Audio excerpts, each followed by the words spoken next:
ప్రతి కుటుంబానికి 1,00,000 రూపాయలు మహిళ పేరుతో ఇచ్చేస్తాం ఏడాదికి. నేను అది అన్నప్పుడే చెప్పామన్నా. 85 లక్షల మందికి రేషన్ ఇస్తున్నారు.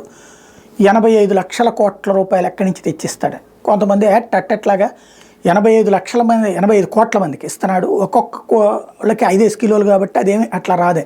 కానీ as per norms central government లెక్క చెప్తున్నటువంటిది ఏంటంటే దేశంలో మహిళల సంఖ్య 66 కోట్లు. అయితే కుటుంబం లెక్కనేసుకుంటే కనీసం 40 లక్షల మంది అవుతారు.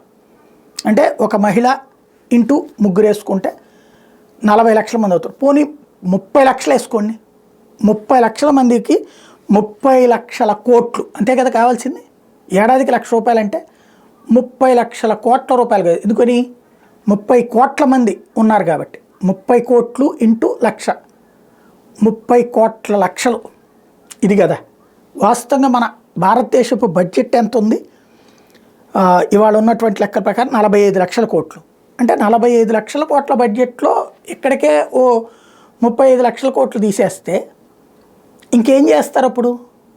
కనీసం జీతాలు ఇవ్వడం సాధ్యమవుతుందా? ఏమైనా పని జరుగుతుందా? గుడ్డెదు చేలో పడ్డట్టు హామీలు ఇవ్వడం కాదు. కర్ణాటకలో హామీలు అమలు కావట్లేదు, తెలంగాణలో హామీలు అమలు కావట్లేదు, రాజస్థాన్ మధ్యప్రదేశ్లో హామీలు అమలు కాబోతేనే ఓడిపోయారు, ఛత్తీస్గఢ్లో హామీలు అమలు కాకపోతేనే ఓడిపోయారు. హామీ అంటే మాట నిలుపుకునేటట్టు ఉండాలి. 100లో 1 పోవాలి, కానీ 100లో 1 అమలు చేయకూడదు. అది రాహుల్ గాంధీకి ఎవరైనా చెప్తే బాగుంటుంది.